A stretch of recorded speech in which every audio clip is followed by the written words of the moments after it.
Hey, everybody. Thanks, everyone, for coming out. This is a beautiful sight, so thank you. We've got a couple more seats on the right side if anybody wants to find a place there, little individual ones. Yep, another one there, maybe a couple more in the front. So feel free if y'all want to, back there. But thank you for coming. Thank you for your book sales, for buying Daniel's book. We really appreciate it. And for coming out. It's great to see you. This evening, we have the honor of hearing from Daniel Wallace about his book, This Isn't Going to End Well, The True Story of a Man I Thought I Knew, with Michael Parker. So thank y'all. Daniel Wallace is the author of 6 novels, including Big Fish, which was adapted and released as a movie and a Broadway musical. His novels have been translated into over 36 languages. Yeah. Michael Parker is the author of 8 novels, most recently, I Am the Light of This World, and 3 collections of stories. We hope you enjoy the event, and thank you again.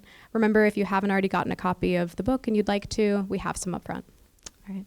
And remember, we'll also do more signing after, so if you didn't get a chance, stick around. Thank you.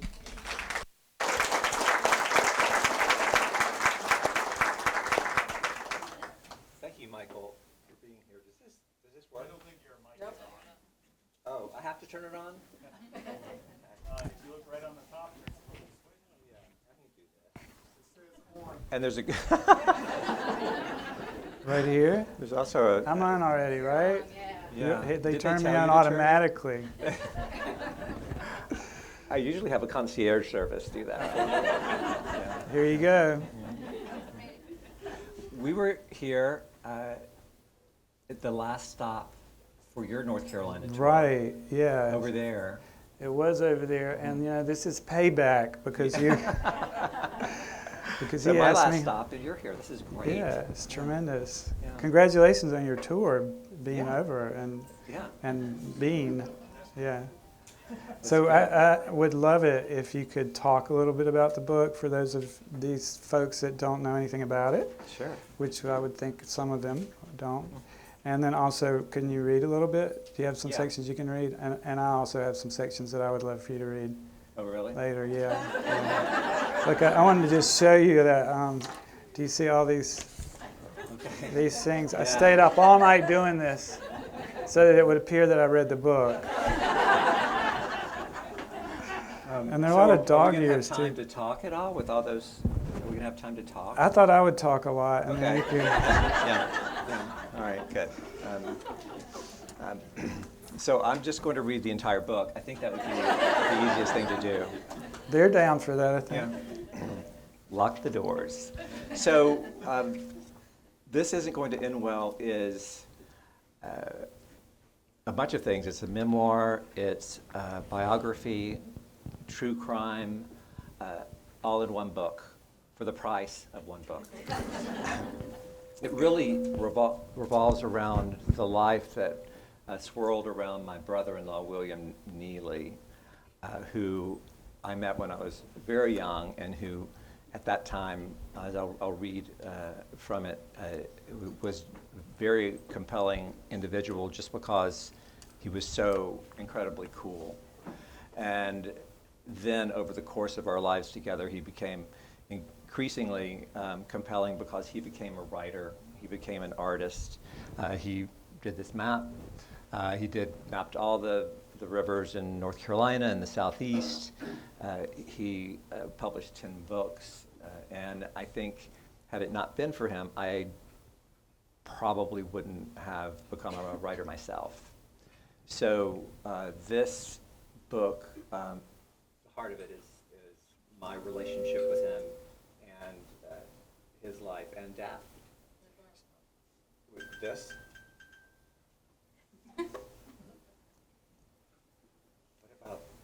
I should button this top button. Always. Always button the top button. Yeah. It works, it's just not working great, right? Oh, I think this is better. Yeah. How about that? No? Did I not get it? I get it. Should I get another shirt? I brought 3 or 4. Okay. So I'm going to read from the very beginning of the book, which is, I think sets it up nicely and will be coincidentally the first part of the book that you will read when you read this book. So here we go. The Boy Who Couldn't Fly, 1971. The first time I saw him, he was standing on the roof of our house, wearing frayed and faded cutoffs and nothing else, eyeing the swimming pool about 25 feet below. William, last name unknown, unnecessary. Already, in my mind at least, he had achieved the single-name status of a rock star, and I had yet to even meet him. I'd only heard about him from Holly, my sister, who was older than me by 6 years.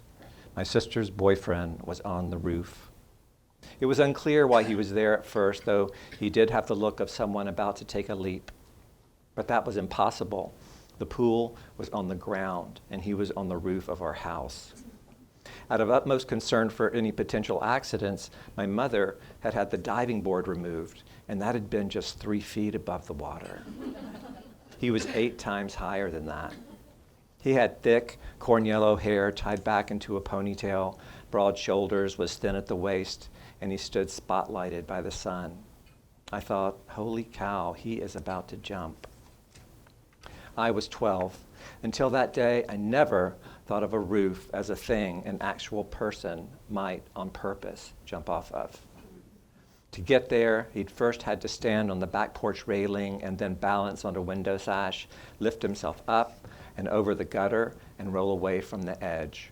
After that, it was a simple walk at a sloping 40-degree angle, barefoot on hot shingles to the other side of the house where the roof flattened out.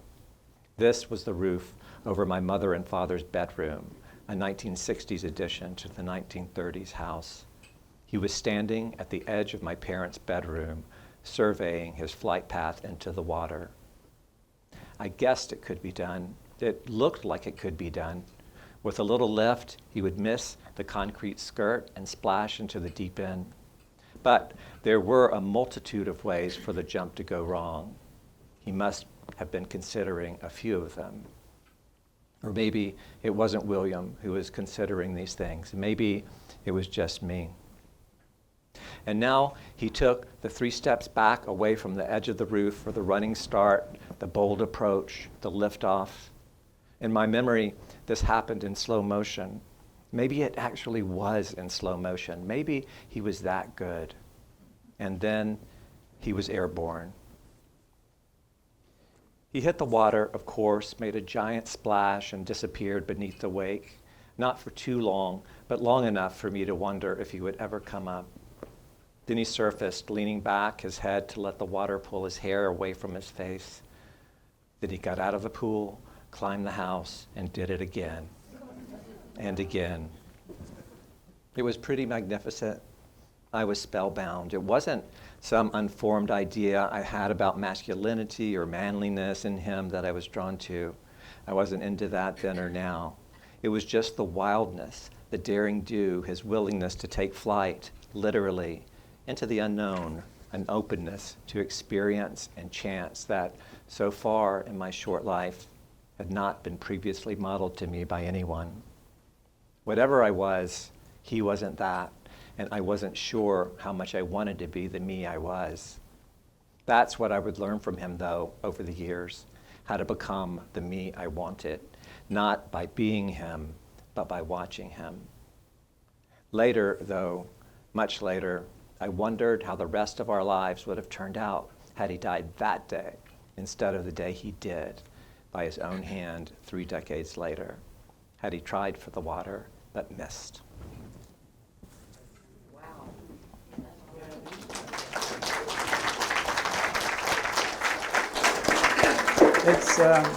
It's such a riveting opening, and I'm coming back to this book for the second time. I read it when it first came out, and I know what happens, and I know because you tell me in the first page, but I know everything else about it. But it's knowing everything, it was even more wrenching and more emotionally affecting to me and more poignant than before. So it not only holds up really well, but it goes deeper, much deeper when you reread it. I have a lot of really complicated tripartite questions that you can only answer the first or second or third part, whichever you want. You look like you want to leave. But I have a really important question. So on page 97, you admit to having listened to the Pet Shop Boys. You don't have to tell me. I know exactly what's on page. I would just like to give you the chance to publicly retract that. that I listened to what? The Pet Shop Boys. Oh, no, do you know their version of Go West? I love that version. I mean, I should just really move on. Just leave right now? Yeah. I should move on. Really on judgy. musical You're test. really judgy person. I know, that's what, you asked me to do this. It was a phase. Oh. What's the It was first all a record you phase. bought? Sly and the Family Stone's greatest hit. All right, go ahead. Sorry. I was just throwing that out there. That was not a good question for you. No, you're going to have to get up very early to get me on that. Okay. This is a serious question. So I think Tiari Jones mentions this in the back in her blurb, and she talks about vulnerability, and it's something that's really struck me in rereading the book. And so much of this book seems to be about vulnerability, not only William's vulnerability, but yours. And William's in his journals and how he could only share that with the journal and not everyone else. But you making yourself vulnerable in writing the book, and then there's the writing of the book, and then there's the people reading the book, and then there's the going out and talking about the book, all of which are various levels of making yourself vulnerable. Mm-hmm. And I'm wondering, how do you feel? Do you feel more vulnerable now than you did, or where are you on the vulnerability scale? Well, right now I feel really vulnerable after that question.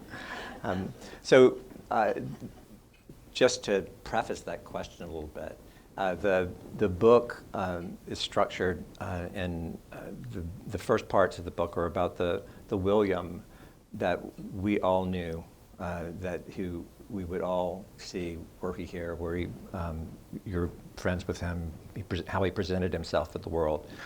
And later in the book, I discover his journals long after he died. He died in 2001, and in 2011 I found his journals. And this is when his wife, my sister, died. And reading those journals, I learned about him in a different way, and found out who this other part of him was. So that is, is William laying his soul bare for nobody but himself. These are his journals. So that is a part of the book that I deal with. So I share his vulnerability to you and to everybody. And I didn't think, over the course of writing it, I realized that I could not share his deepest private life and not also share my own.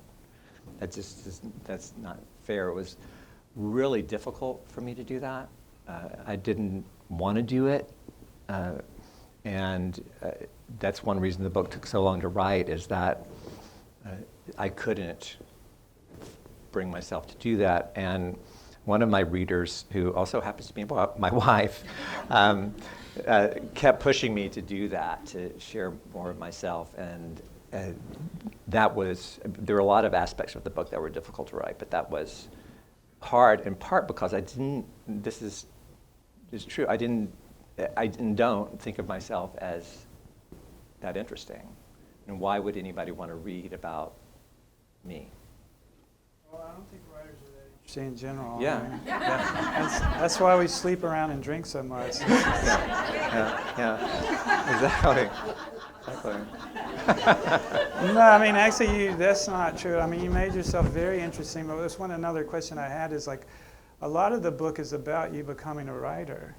And I was thinking of other books that I had read recently, nonfiction books that were about becoming a writer. Like I was thinking about Mark Richard's House of Prayer #2. I don't know if you read that. Mm-hmm. It's a beautiful book. and also Andre Dubus's the third book about, I think it's called Townie. But they're both about becoming a writer, but they're also decidedly not about becoming a writer, because just to write a book about becoming a writer is not terribly interesting. No. So you're going at it sideways always, and incrementally, it seems to me.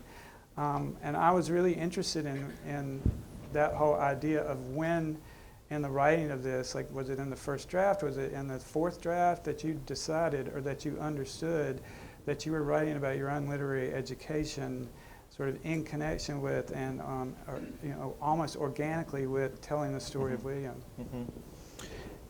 This is the first nonfiction book I've read, and definitely the first memoir-related book that I've read. And having never done it before, never really thought about it that deeply, but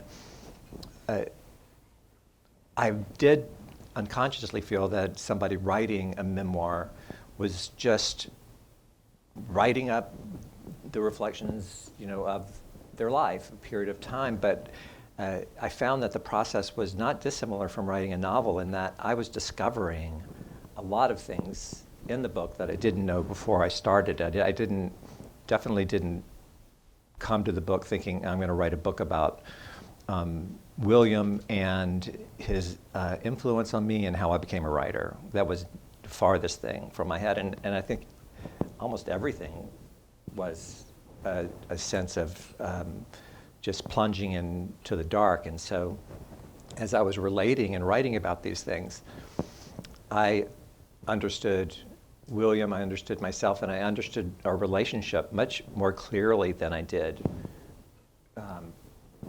ever. I figured stuff out. And one of those things is why, a question I've asked myself a lot is why I became a writer at all. Because there's nobody ever took me aside and said, you're special, you're really special. You should be a writer. Nobody ever said that to me. People actually said the opposite. You gave it a shot, do something else. But you were a reader. Yeah, but not even a good reader, actually. I wasn't. I mean, you are a great reader. Well, I certainly wasn't at a certain point, but you read really good books, at an early age. Mm-hmm. And so, it's not as if you were completely Illiterate. foreign. Yeah. I was not illiterate. I was going to say something about Alabama, but I'm from Eastern North Carolina. Go ahead. Yeah. What were we talking about? We were talking about being a writer. Yeah, which is being a what we writer. said. And it wasn't really, I don't think that it was that I was drawn to the written word as much as I was absorbed with this idea of being an artist at the time, and living on the fringes of the culture as opposed to in the mainstream of it. And William was the best example of that you could ever find. I mean, he was very, very much living on the outer edges, and I wanted to be there with him. And how would I do that? You have to have some sort of vehicle for being that person. And I remember thinking, well, I guess I could be an artist. He was, he drew cartoons and was a cartographer, but I've never been fond of gear, having to carry lots of stuff around with you. And I couldn't do going on a river. I mean, I knew him all my life. He lived for doing this sort of thing, being on the river. I went with him on the river exactly 0 times. Putting on a wetsuit? Why? They're really attractive, actually. But I thought a pen and a piece of paper, which is really, bottom line, all that you need, I could do that. So that's when I really started to think about focusing on that. And then I seriously took it up, or focused on it seriously in 1984, because I remember specifically the first. I'll stop now, but you asked the question. Keep going. But the first desk I got, so you ever have to have a desk to write if you're I mean, you don't have to. I guess you could do without it, but I did. I bought a desk, and it was a drafting table. That's good. You made a desk. I made a You desk. made a table, right? I actually built a desk with my own hands. Yeah. Yeah, with a hammer and nails. It's pretty handy. And you had to have gear to do No that. brag. I don't want to brag. I know. It's because I couldn't write at the time, and I was just drinking. I was living on a lake, and I went there for the summer to become a writer. Got nothing done. Had, gin and tonics. This may be the reason I can't drink gin as much now, because I was drinking so much gin at the lake, and every day I would, I'd set my time for when I could have my first gin and tonic. And then it got earlier and earlier and earlier. So I thought I had to do something, and so I built a table with directions that William sent me. Yeah. I want to get back to the vulnerability thing. Oh my God. Jesus. Just when you think you're off the hook. It has to do with masculinity. I mean, you just said something about when you were talking and you read from this. I mean, I was really struck reading this book for the second time that there is a lot in here about masculinity and about the way that men have a hard time making themselves vulnerable. And I think it is especially true when we were coming up, because we're roughly the same age. We're exactly the same age. Exactly the same age, yeah. I think I'm a little older and a little wiser than you. Absolutely. Yeah. But, the difficulty that we have expressing our emotions and how much of that is a part of the book is really interesting to me. And because this book is not only about vulnerability, but it's also about mental health. I mean, there's a lot of mental health issues that crop up. Mm-hmm. So I was wondering if you could talk a little bit about masculinity, mental health. No. I don't know. I mean, the vulnerability issue, which you are just bringing up and up and up over and over and over. Is that the only question you have? Is that? So William's situation, I think, reflects the issues that you're talking about a little bit here, because this vulnerability idea is based on the fact that I'm sharing myself.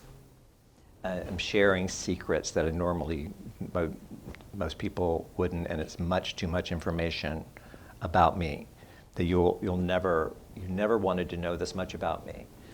And William, on the other hand, had created a second self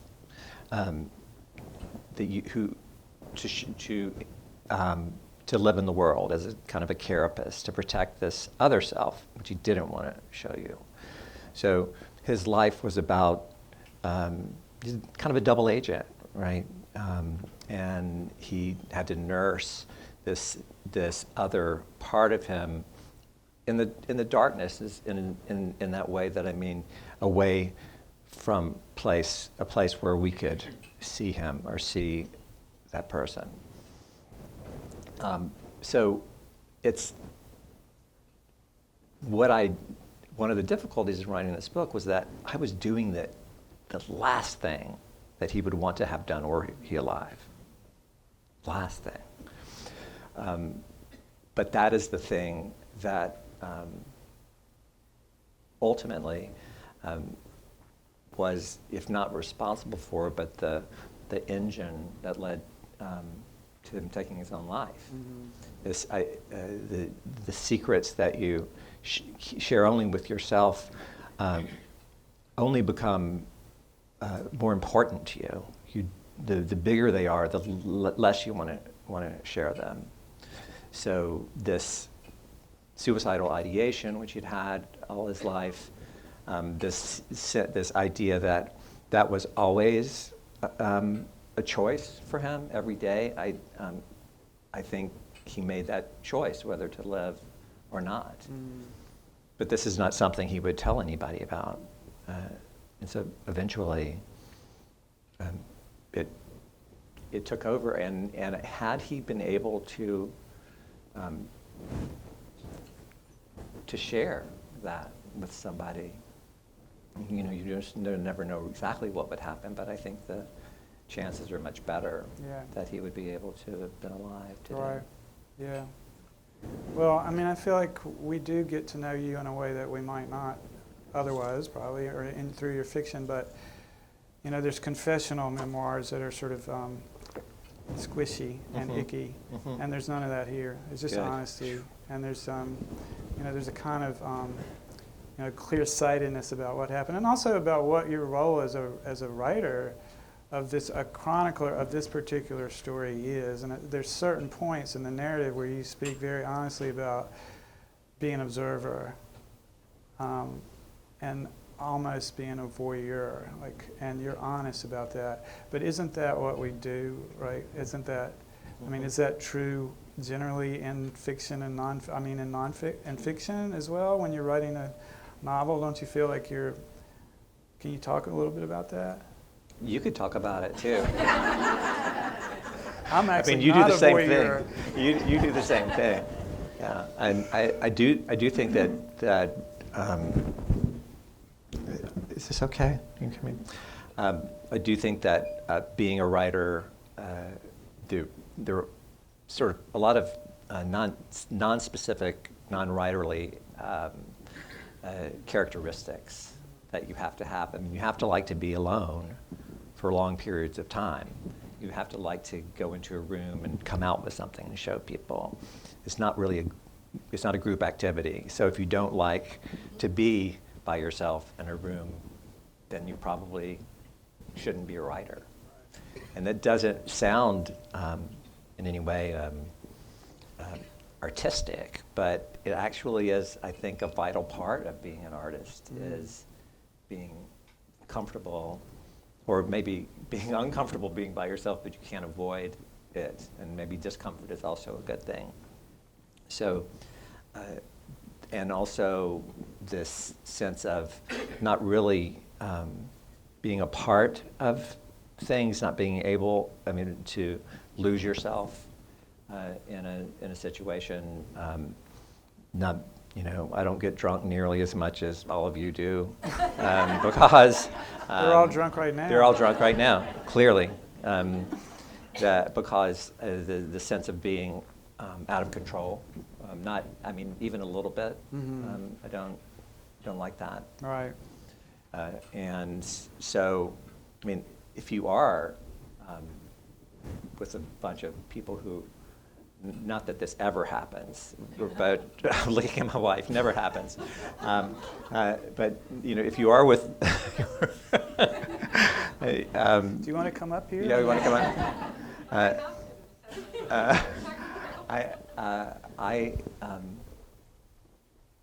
I feel like there's at least once removed from some things. And I think in the book I say it's like being at a way station between experience and I don't know, something else. Did you mark it?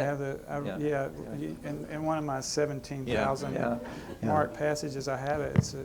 And it was very interesting to me because, William is this truly larger than life person who seems like he could do everything, and you sort of posit yourself as someone who can't and is very. I can't do anything. No, but you actually do say that several times in the writing of a beautiful book.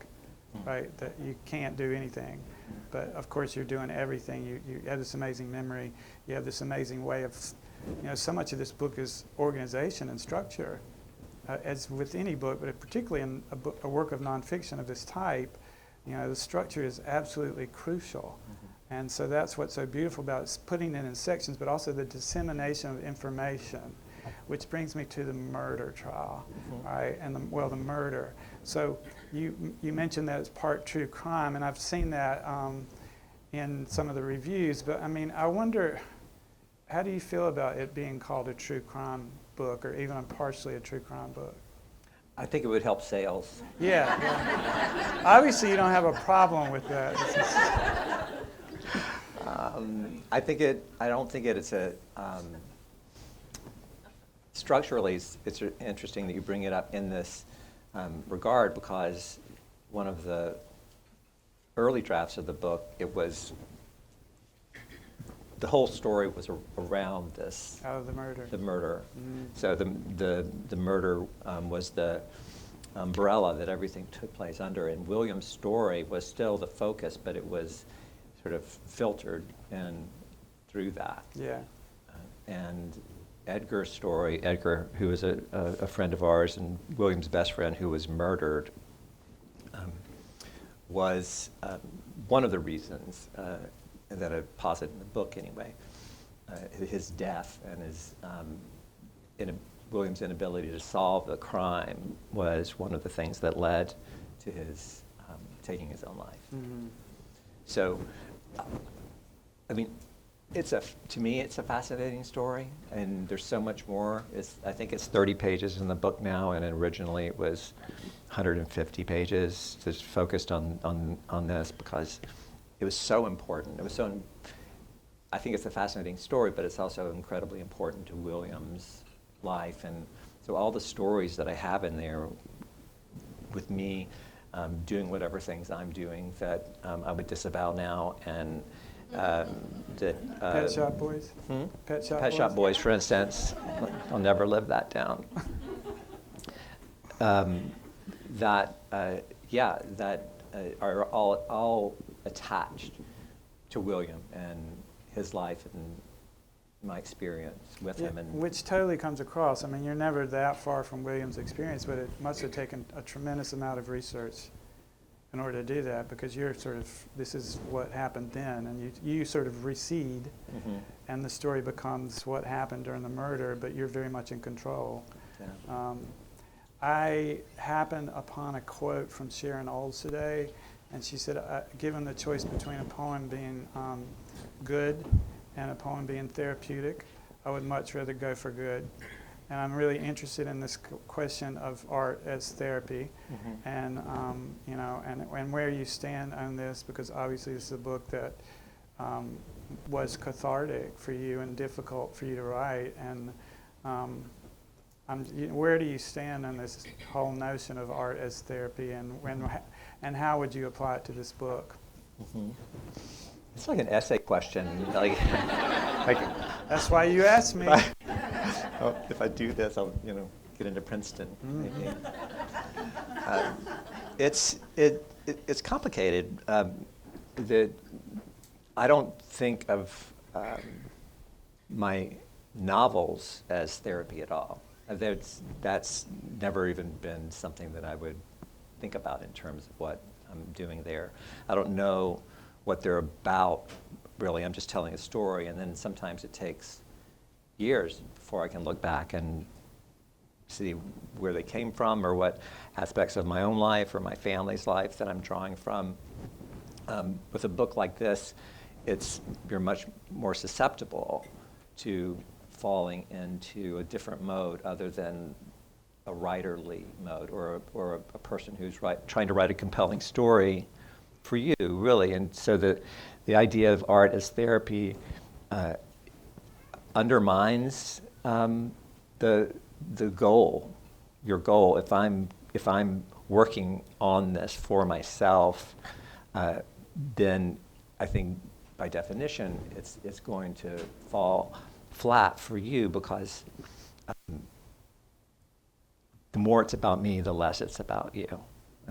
And so when you talk about the structure of the story, it's structured for a reader to be engaged in it. All that being said, the process of writing this book was different from writing a novel. There were times when, in the beginning, and I know that you harping on the vulnerability thing, I don't want to lose that too much. I want us to come back to that as much as possible. I'm done already. But I did cry at times when I was writing this, and when I was reading his journals. It was incredibly painful stuff. That was early on. That was during the discovery process, and understanding what I had, the material that I had, the story that I was going to tell.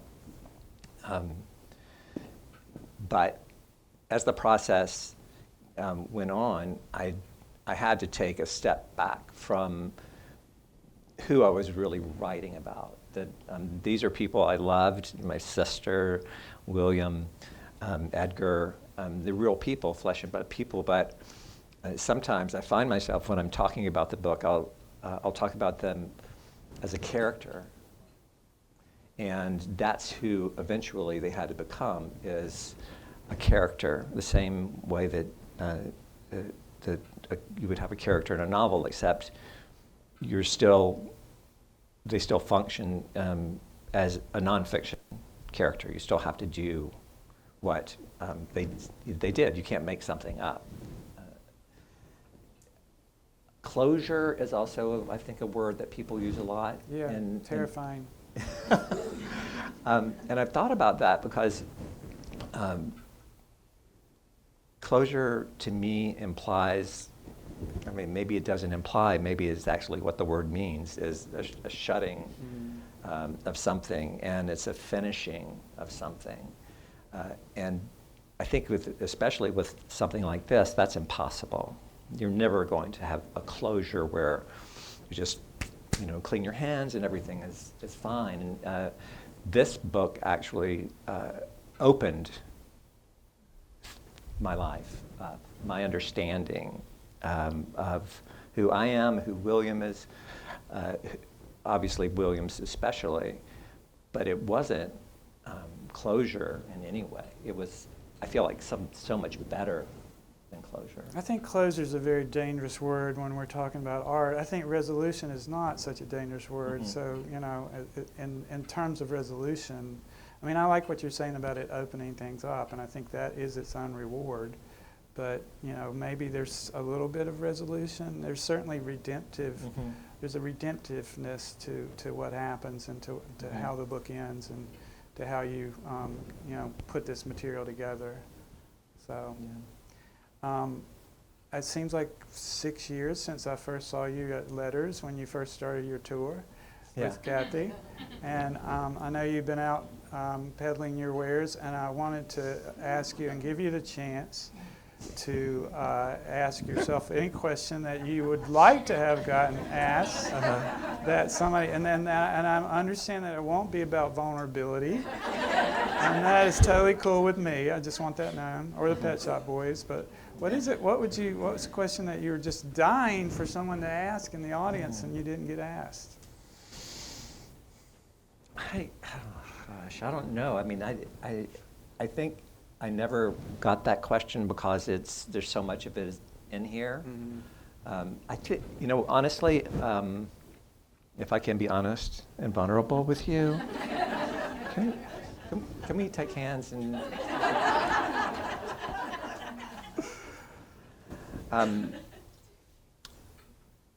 So I plundered William's journals. He was an author. He published 10 books. He did not publish his journals.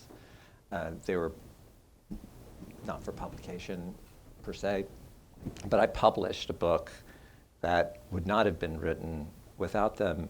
And I thought that I would get questions from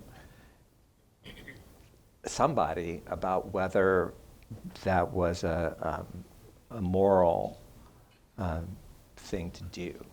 That was it right for me to do that? And nobody has really asked me that.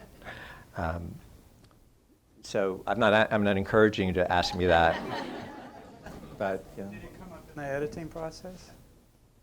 Did it come up in the editing process? This is really an interesting book to write and be edited. Mm-hmm.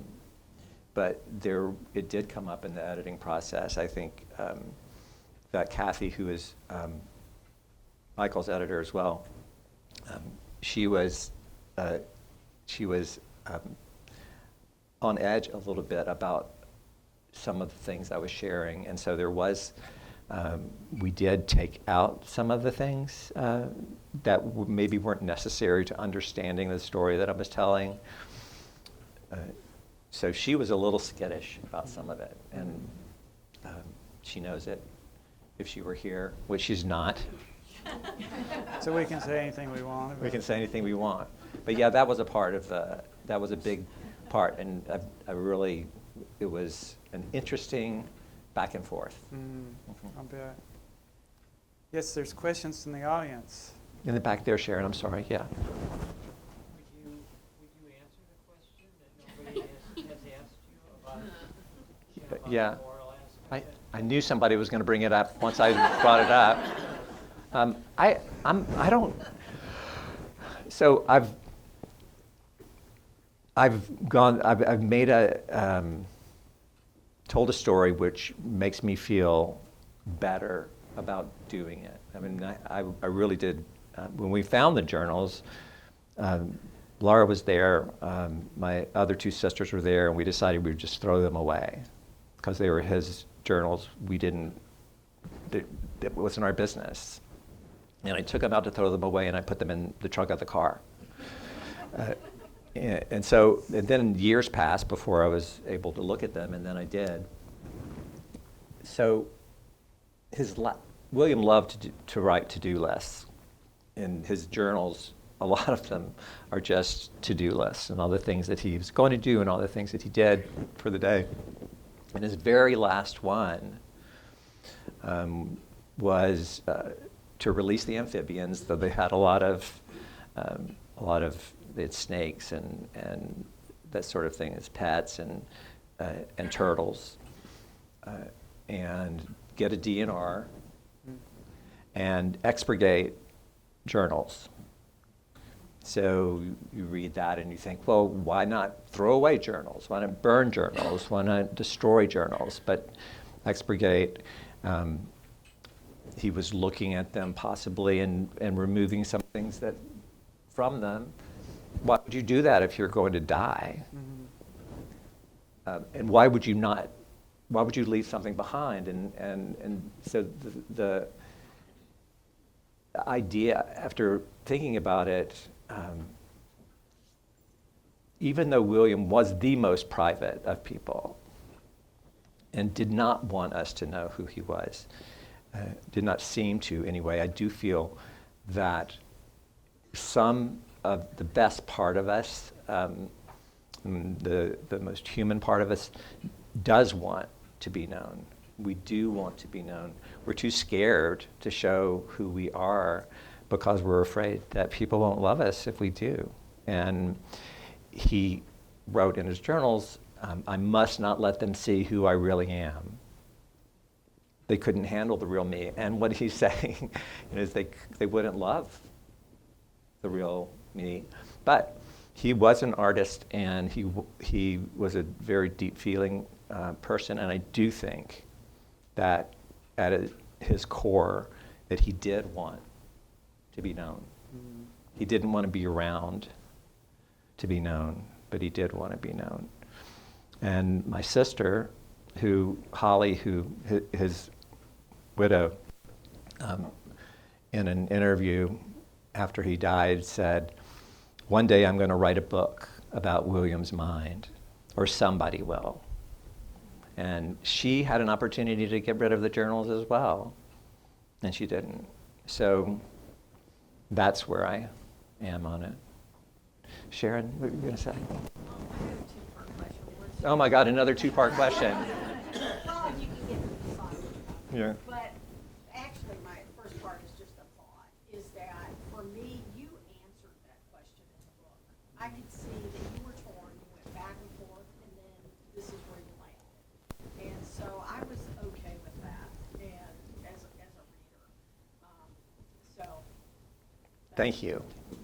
The other thing I wanted to ask you, on my way over here, I ran into a friend who was in the middle of reading your book, as a matter of fact. What a And, coincidence. I know. And she said, well, what I want to know is how in the world he got away with all the drugs and stuff in his parents' basement. Oh my gosh. Wasn't his mother suspicious? Yes, they were so suspicious they never went down to check out what I was doing. Yeah, so there are elements of how would you put it, Sharon? Debauchery. Debauchery. Yeah. Yeah, in this little secret room. It wasn't secret, but it's a little room where nobody ever went in the basement. And it was the long staircase coming down from the kitchen. And when it was dinner time or they needed me, they would open the door and say, "Danny," and then shut the door. "Danny, dinner," and shut the door. They would never come downstairs. And I think that that part of their philosophy was that whatever I was doing, it was better that I did it at home than driving around in a car doing it. And I had a lot of friends who came over, and they all loved all my friends. And as we know, having friends leads to a longer life. And so they were probably thinking that I had friends, I was going to live, to a ripe old age. But what would be the only thing that she would have discovered by coming down was that I was doing something wrong. So why would she do that? Yeah. Yeah. I have a two-part question. Oh my God. The first question is that you must have an unbelievable wife who supports you. What made her want you to be so vulnerable to open up and put your own stuff in the book? And the second part is that this book must have been so emotional. Just talking to you is very emotional because most of your books are about fiction, but this is somebody that you knew and became part. So why did your wife want you to be open and vulnerable? And are you and William a lot alike? Being vulnerable? No. She loves me so much, and doesn't. I mean, it's hard to sell yourself as being dull to somebody who actually loves you. That's kind of saying something about them, isn't it? Like, well, why would you like somebody like me who has nothing to offer and boring? But so she did feel like I had something that was a story worth telling of my own. And the second question is, it was hard to write. It took me longer to write this book than any other book I've ever written, and I'm never going to write another nonfiction book. I mean, unless it's all about me, all about me, and I'll tell it through the cars that I've had over the years. Yeah. Tell us more about your sister. She must have been special to attract you. Oh, she was so amazing, and really that also was there were a lot of impediments, challenges to this book because she really deserved more room. She deserved more of this book than she has. She had rheumatoid arthritis, diabetes, all these autoimmune diseases that really, destroyed her in the beginning. When she was 21, she was on the rivers the same as William. She was kind of a tomboy, and then she was struck down. She couldn't, for a while she could not even get out of bed. So her whole life changed. But she was able to overcome that and be really the brightest light in the room. And she kept, I think, William alive much longer than he would have been because he was, I think, for decades, he was on the cusp of doing it. But I almost, when I was working on the book, when I started working on the book, I thought, I can't write this book about both of these people. There's just too much. It's too big. Had to like so many things in writing, you have to figure out a way around things, into things, and around them. So she, anybody here who knew her can testify to that, what a incredible light she was. My first album was Mahalia Jackson's Greatest Hits. Oh, stop bragging. Everybody here is bragging. All right, the first album I bought was, it was a 45. It was, oh, no, you're going to even judge me even more harshly. Just say it. Yeah. It was Michael Jackson singing Rockin' Robin. That's golden. That's come on. Give this man a hand. That's vulnerability right there. That's vulnerability. Thank you. Yeah. Gratitude. Yeah. Just along the 80s theme here, I really enjoyed in the book your descriptions of you and William riding your bikes around Chapel Hill and going to the cave and that sort of thing. It seemed like you enjoyed those times too. Could you talk a little more about that? So I moved up. I was at Emory University for 2 years, and then I moved here. I transferred to UNC to be with Holly and William. I never even went to campus to look at the university. I just applied to it. I never went to a class. And Emory was, I think, when I was there, it was about 4,000 people. And I came to my first day of class, and there's 20,000 people. It was crazy.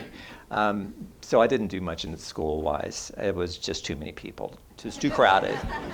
And I hung out with Holly and William and I, he built, so this sounds untrue, but I think he built one of the first mountain bikes. He got pieces of bikes, soldered them together, tried to create this tank of a bike that you could do anything with, run over anything. And so we were riding down all the stairs and done all the buildings on campus. That was our thing, is like going down these stairs and ending up in the pit and then getting back on them and going downtown through traffic to the cave and going around the back. There's this little bitty entrance door. If you haven't been to the cave, you should go. It's missing some of its personality now that you can't smoke in there. So that's one of the downsides to it. But it's all still there. It's just, it really hasn't changed all that much. So it was really, I mean, that was when we became friends, as opposed to me being the little brother. So it was huge. Yeah. Connected to that, I was going to talk a little bit about, I felt like a little bit was a Chapel Hill as well, and these wonderful places and spaces sprinkled throughout with the land. With what? Aspect of the land, the land that they had, the Oak Creek, and then at the end where you talk about how they moved to town, and then there were too many friends and they moved out of town, and it feels as though this area in particular, you can be in town or out pretty quickly as well. Yeah. The magic of the area. I'm just wondering if you could speak to Yeah, I think back then especially, there was an ability to get out, to move, to be in a place that was separate and private.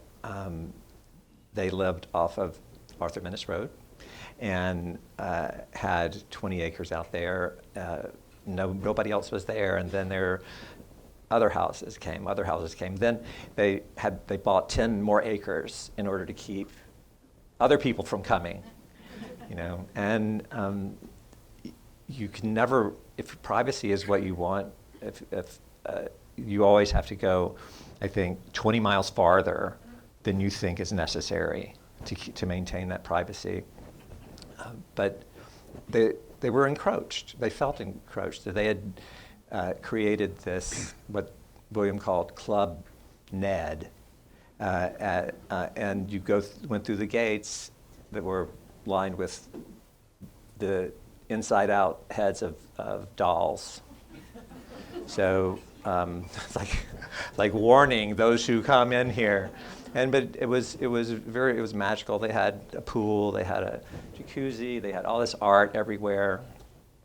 But then they needed to move out even further, and the only place left really was to the lake up in Virginia, where they would get in their houseboat and just stay in the middle of the water. You know, that's hard to get to, and it's where he went to take his life, up to the lake. Yeah. Yeah. You mentioned that William's diaries sat on your shelf for several years before you were able to approach them. Was Holly still living at that time? And as you delved into these very personal things, did you have the opportunity to talk to her about William's writings and his journals and get more of her perspective? Yeah. Well, on the one hand, that would have been great. Yeah. On the other hand, this book could not have been written unless everybody in it was dead. And I know that sounds funny, but it's not. It's true. It's sad, but true. If Holly were alive, I couldn't write it. Or if she were, it would not have been the book that it turned out to be at all. I don't think that it would have. I think that Holly would have rightly wanted kind of a biography.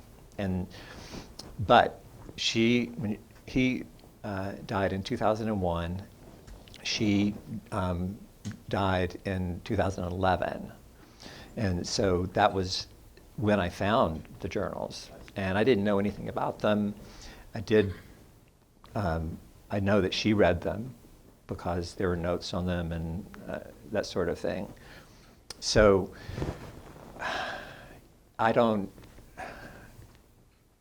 it would have benefited in some ways by having Holly here, but I don't know that I would have ever approached it had she been alive. I mean, I know I wouldn't have. I just wanted to comment. I thought Holly came off as very quietly heroic. What is heroic? I just in the sense that she was the foundation underneath. William's adult life. Yeah, absolutely. She was. I think we have time for 2 more questions. Okay. I just have a quick fact check for you. Uh-oh. See, all right, so, yeah, okay. In the beginning, you talked about your father and how he sold cardboard reproductions of paintings. Yeah. And the man with the golden helmet loomed over my childhood. That a cardboard copy, I don't think it could possibly be, but you need to know that it's not a Rembrandt. It's now attributed to the Circle of Rembrandt. Oh my God. Okay. Oh, busted. Money back to everybody who has bought this book. If you can't trust the author, it undermines everything. Now, why don't you blame it on the copy editor? Huh? You could just blame it on the copy editor. Yeah, but they were great copy editors. But we used to think it was Rembrandt. Yeah. Then the old days, we thought about it. But thank you for that. Appreciate that. One more question, yeah.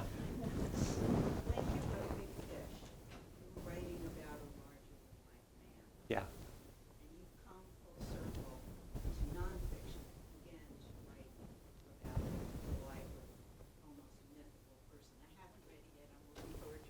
Mm-hmm. I want to know did you ever think about writing this book as a novel?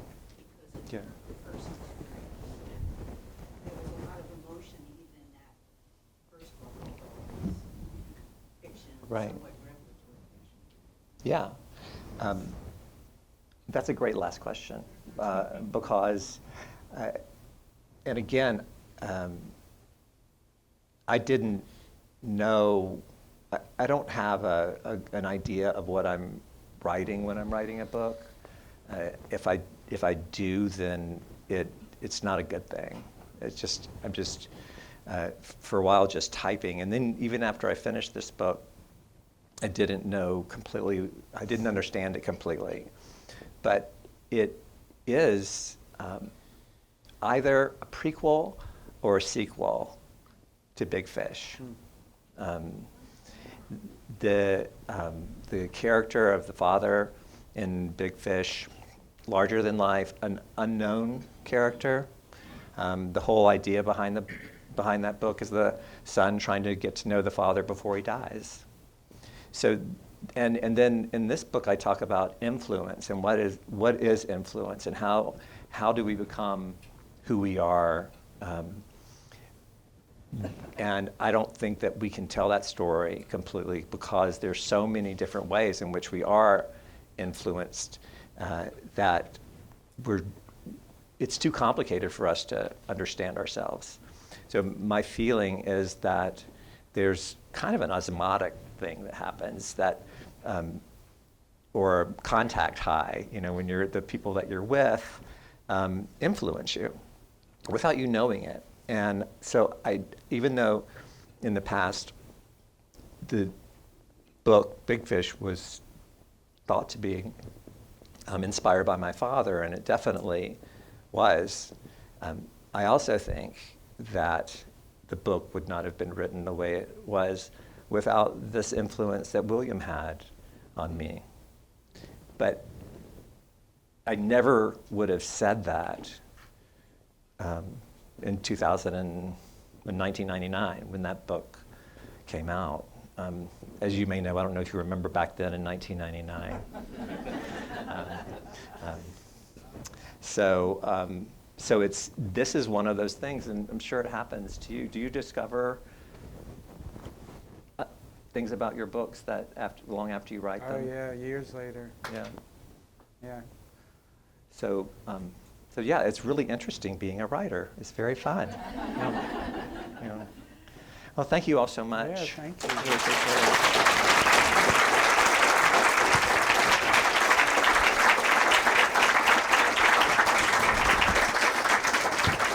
Yeah. And if you just keep your seats, I want to share a little bit about some things that I've been going through for a while.